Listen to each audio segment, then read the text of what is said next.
Assalamualaikum warahmatullahi wabarakatuh. Saya Devni Nabila dari Universitas Yarsi. Saya di sini ingin menjelaskan mengenai Enron skandal. Sebelumnya, saya akan menjabarkan profil dari Enron Corporation. Enron Corporation didirikan pada tahun 1985. Enron Corporation adalah sebuah perusahaan energi Amerika yang berbasis di Houston, Texas, Amerika Serikat. Enron merupakan hasil merger antara perusahaan Houston Natural Gas dan Internord, sebuah perusahaan pipa di Nebraska. Pada saat itu, Enron dipimpin oleh Kenneth Lay sebagai pendiri dari Enron Corporation. Enron Corporation juga merupakan perusahaan yang bergerak di bidang energi, yang melakukan penjualan listrik dengan menggunakan harga pasar pada awal tahun 1990. Enron juga merupakan penjual gas alam terbesar pada tahun 1992 di Amerika Utara. Kontrak penjualan gas Enron menghasilkan laba sebelum pajak sebesar 122 juta dolar dan merupakan penyumbang kedua terbesar dalam laba usaha perusahaan. Lalu, Enron sangat memiliki upaya untuk memperluas pertumbuhan bisnis perusahaan. Kemudian Enron menerapkan strategi bisnis disertifikasi, yang dimana perusahaan tersebut memiliki dan mengoperasikan berbagai aset meliputi gas, pipelines, electricity plants, plant, dan paper plants, water plants, dan broadband service. Kemudian Enron mengalami perkembangan yang cukup pesat, yaitu telah menyebabkan harga saham perusahaan tersebut mengalami kenaikan sebesar 3,11% dari awal tahun 1990 sampai akhir tahun 1998. Kemudian pada tahun 1999, harga saham mengalami kenaikan sebesar 56%, dan pada tahun 2000 mengalami kenaikan 87%.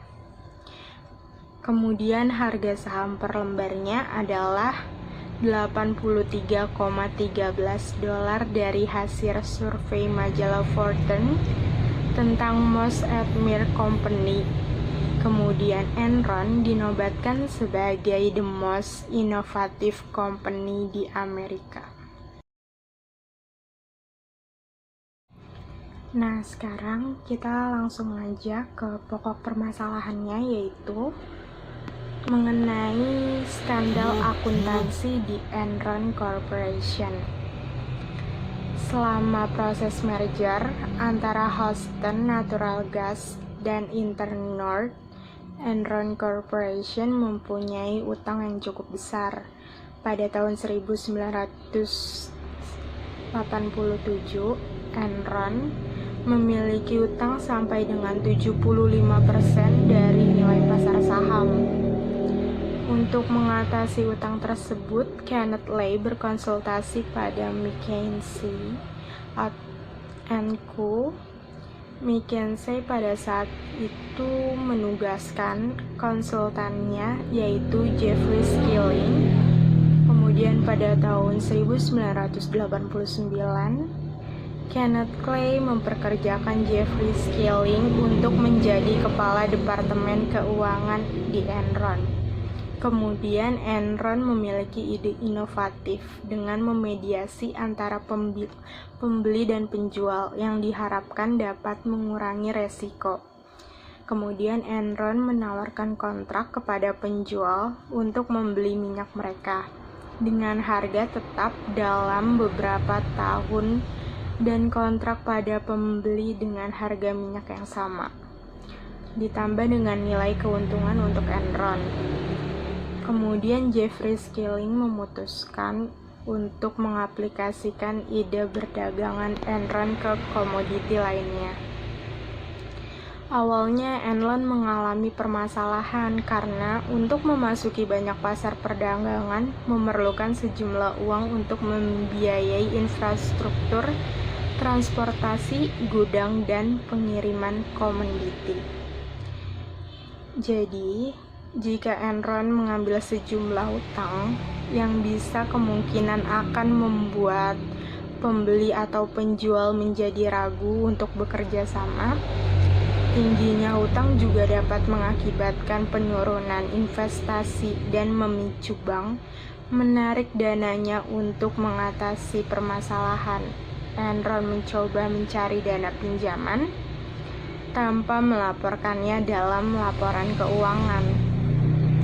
Kemudian Andre Fastow membuat ide untuk menggunakan nilai kelebihan kontrak sebagai pendapatan. Enron dan KP Arthur Andersen bekerja sama dan menyiapkan serial limited partnership yang disebut Passion Purpose Entitas.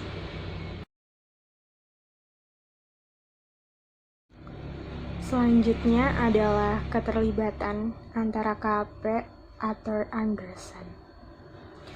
Sebelumnya, KP Arthur Andersen selain mengaudit laporan keuangan Enron, juga sebagai konsultan manajemen Enron.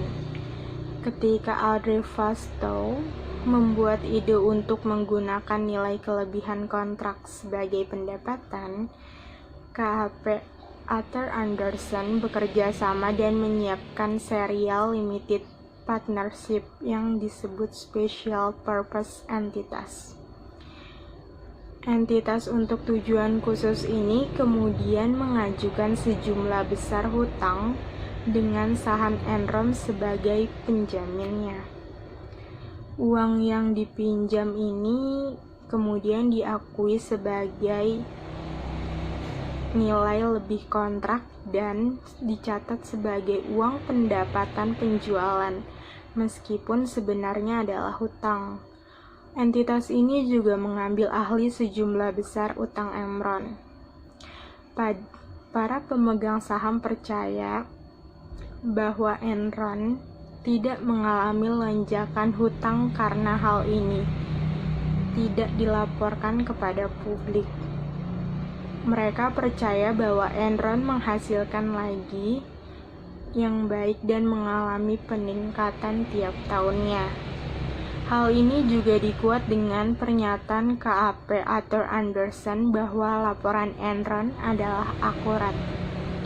Lalu Board of Director yang terdiri dari Dewan Direktur, Direktur Eksekutif, dan Direktur non-eksekutif membiarkan kegiatan-kegiatan bisnis tertentu mengandung unsur konflik kepentingan dan mengizinkan terjadinya transaksi-transaksi berdasarkan informasi yang hanya bisa diakses oleh pihak dalam perusahaan,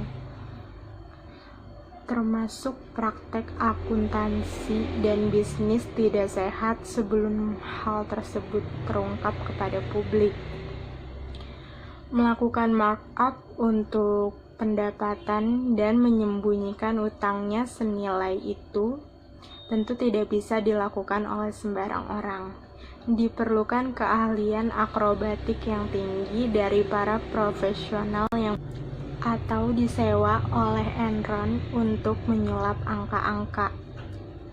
Auditor Enron yaitu KP Arthur Andersen, Houston atau kantor akuntan publik kelas dunia dipersalahkan karena ikut membantu proses rekayasa keuangan tingkat tinggi, sehingga manipulasi ini telah berlangsung selama bertahun-tahun.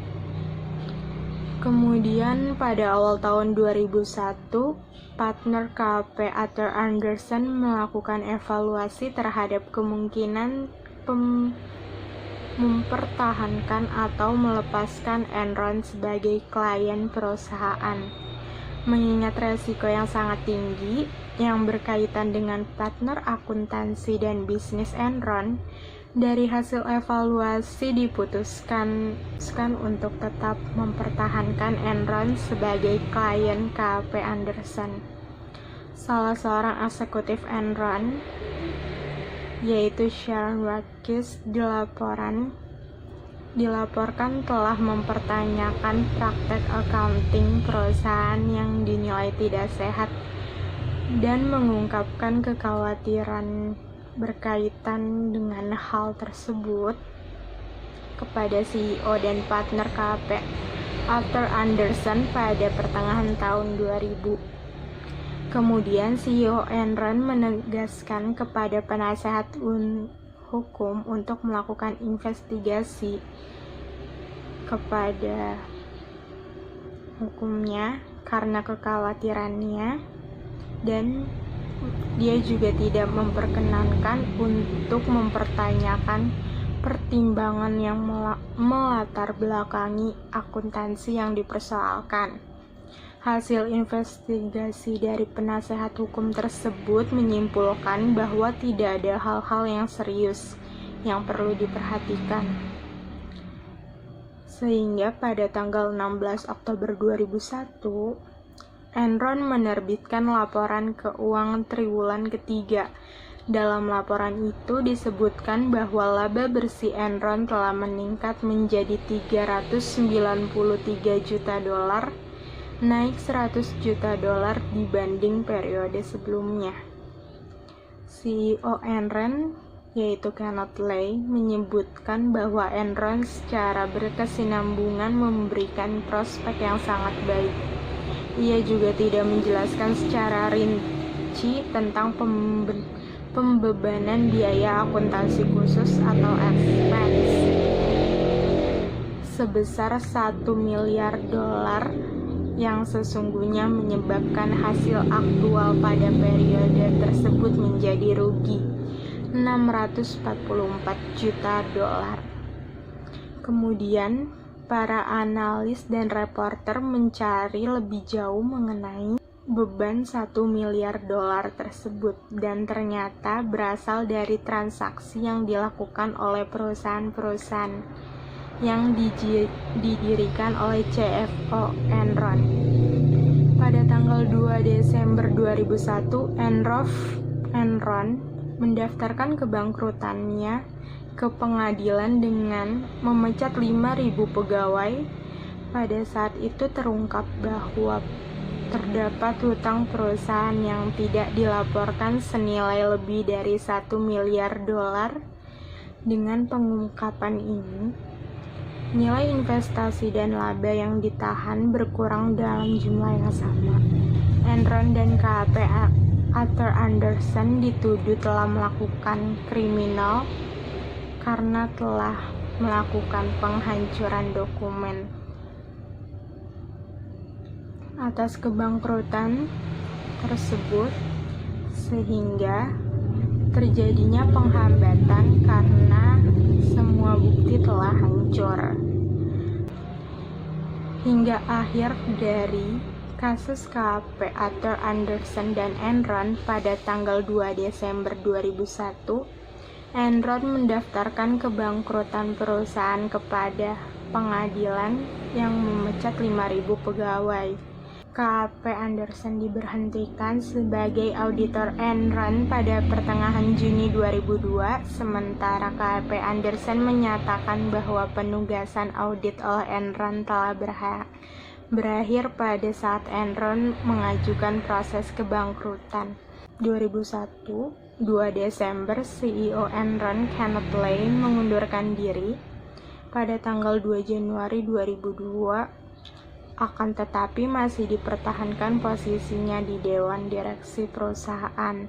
Kemudian pada tanggal 4 Februari, Mr. Lay mengundurkan diri dari Dewan Direktur perusahaan.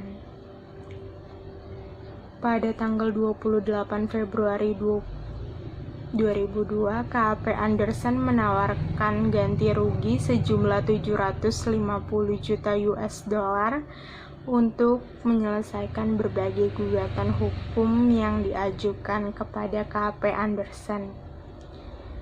KP Anderson terus menerima konsekuensi negatif dari kasus Enron yang berupa kehilangan klien, pemblotan afiliasi yang bergabung dengan KP yang lain, dan pengungkapan yang meningkat mengenai keterlibatan KP Arthur Anderson dalam kasus Enron.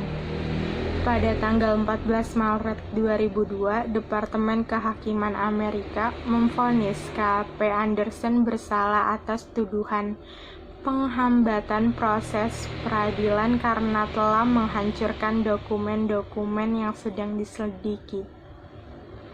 Kemudian pada tanggal 22 Maret 2002, mantan Ketua Federal Reserve Volcker yang direktur melakukan revisi untuk audit dan meningkatkan kembali citra Arthur Anderson mengusulkan agar KP Arthur Anderson yang ada diberhentikan dan membentuk suatu komite yang diketuai oleh Paul sendiri untuk menyusun manajemen baru. Kemudian pada tanggal 26 Maret 2002, CEO Anderson mengundurkan diri dari jabatannya. Pada tanggal 8 April 2002, seorang partner KP Anderson yaitu David Chan yang bertindak sebagai penanggung jawab audit Enron mengaku bersalah atas tuduhan penghambatan proses peradilan dan setuju untuk menjadi saksi kunci di pengadilan sebagai kasus KP Anderson dan Enron. Tanggal 9 April 2002, Jeffrey yang mengumumkan pengunduran diri sebagai Presiden dan Chief Operating Officer Enron yang berlaku efektif 1 Juni 2002. Lalu tanggal 15 Juni 2002, juri federal di Houston menyatakan KP Anderson bersalah telah melakukan hambatan terhadap proses peradilan. Setelah kasus Enron terkuat oleh publik, hal ini menyebabkan dicabutnya izin KP Arthur Anderson oleh Otoritas Keuangan Amerika Serikat. Sekian penjelasan dari Enron skandal dari saya. Kurang lebihnya mohon maaf dan semoga bermanfaat. Terima kasih dan wassalamualaikum warahmatullahi wabarakatuh.